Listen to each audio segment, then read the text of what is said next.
É tragicamente divertido observar as acrobacias que a campanha do Bolsonaro e os seus puxadinhos fazem para simular que não tem nada a ver com esse Douglas Garcia, o bolsonarista que insultou e injuriou a jornalista Vera Magalhães. Há 2 semanas da eleição, o bolsonarismo se voltou contra o Bolsonaro.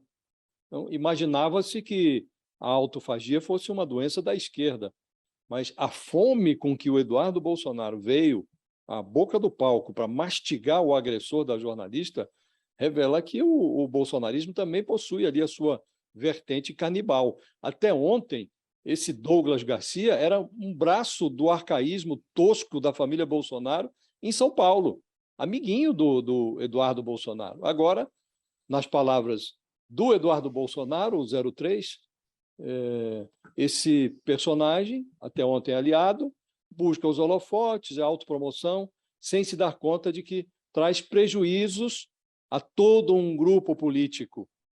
O Eduardo Bolsonaro, que há 5 meses debochava em público da tortura que foi imposta pela ditadura militar à jornalista Miriam Leitão, ele está se lixando para a agressão que foi cometida contra a Vera Magalhães. Um ataque, aliás, em que o agressor repetiu o insulto que o próprio Bolsonaro, o pai dele, dirigiu à mesma Vera Magalhães no debate presidencial, dias atrás. Então, o que inquieta o filho do monarca, o staff da campanha à reeleição, é a percepção de que o bolsonarismo fugiu ao controle. O bolsonarismo agora está conspirando contra a pose de democrata e de ex-machista que o Bolsonaro tenta vender na campanha. Que hoje é o Dia Internacional da Democracia e teve uma importantíssima manifestação do secretário-geral da ONU, onde ele coloca dentro da democracia a liberdade de imprensa. E o que nós assistimos com relação à jornalista Vera Magalhães, na realidade, foi uma tentativa de censura pela intimidação, pela ameaça. E, como sabem, até os bancos escolares, aquele que tenta calar a imprensa, na realidade, cala o povo.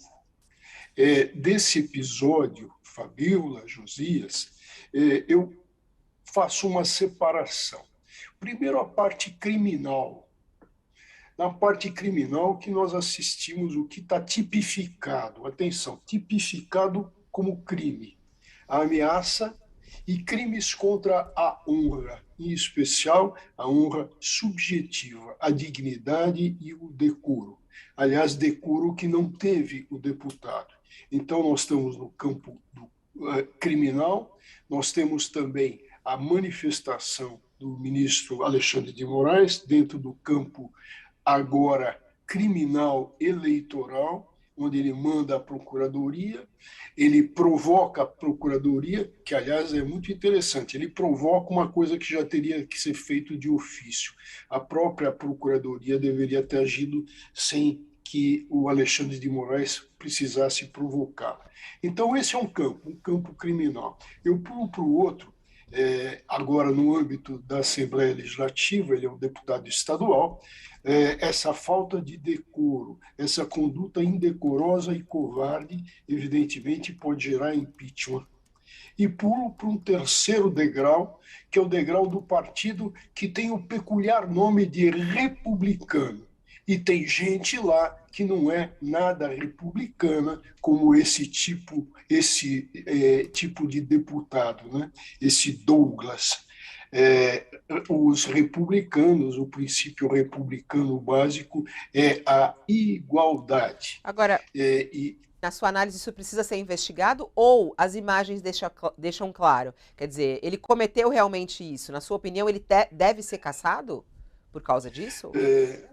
Sem dúvida alguma, faltou com decoro. E a lei processual diz que é dispensável, atenção, dispensável a investigação quando existem outros elementos a caracterizar crimes. Eu colocaria também, já que eu toquei no Partido Republicano, o que deve fazer um partido que tem o mínimo de decência? Atenção, de decência diante desse espetáculo lamentável. Tem que imediatamente suspender o parlamentar, tem que lhe cassar o registro, tem que lhe expulsar do partido, e se ele for expulso do partido, ele perde o registro de candidato. Eu quero crer, Fabiola, que o esforço da princesa, é assim que o Bolsonaro se refere à sua mulher, o esforço da princesa para transformar o sapo com o qual ela vive em príncipe à beira da urna, bateu num teto.